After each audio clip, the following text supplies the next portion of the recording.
them. I turned to the door of the operating room. Ripples of blood-tinted water were flowing down the concrete steps.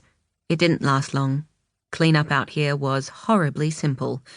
Then I realized I wasn't the only one watching. In the window of the adjacent concrete hut was the face of the girl who'd been delivered a few hours before our last patient, her condition just as critical. She was the reason Michael and I hadn't evacuated with the rest of the team the previous afternoon. Like the woman in the grave, we knew virtually nothing about her, only that she was aged around 8, was desperately poor, and had caught bullets to her abdomen and left thigh in an armed skirmish no one seemed to have any information about. That wasn't unusual. Witnesses knew to pretend they weren't there or to disappear before anyone came looking. I mentally reviewed the hours since I'd been in to check on her. 4. The fact she was awake meant it was probably time to top up her pain meds. The girl's eyes shifted from the blood on the steps to me, and I barely had time to be reminded of her pain and despair at being injured and alone before her gaze moved to something over my left shoulder. Fear bloomed on her face before she dropped away from the window. I spun around. For a second I saw nothing. Then, against the solid backdrop of the trees, a grey-green shape moved and my chest constricted in fright. It was a man. He was dressed in jungle camouflage and carried a machine gun pointed at the ground. His head moved slowly as he took in the cluster of mostly abandoned buildings and, while his expression was lost in the shadow of his helmet, his posture broadcast wariness. I knew he would have seen me. I stood, waiting, then jumped when he spoke. "You're with the United Nations?" he asked. Luckily, it was in English. I nodded. "Who are you?" He didn't answer my question, instead asking another of his own. "How many people are here?"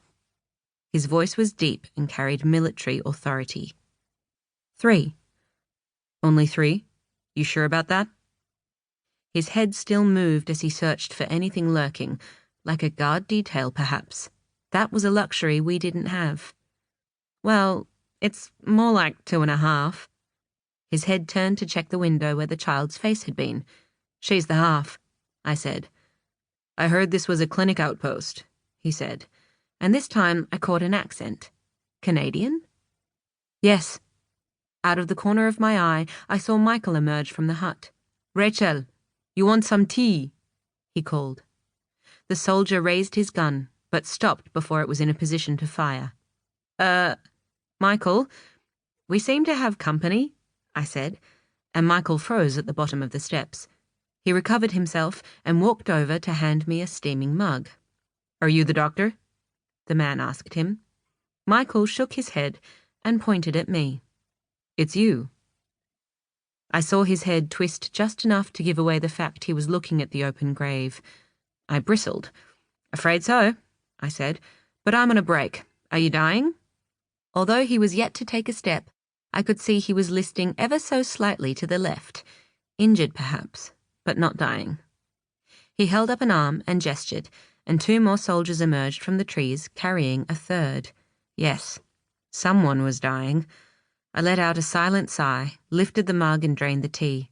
It was scalding hot and devoid of either milk or sugar.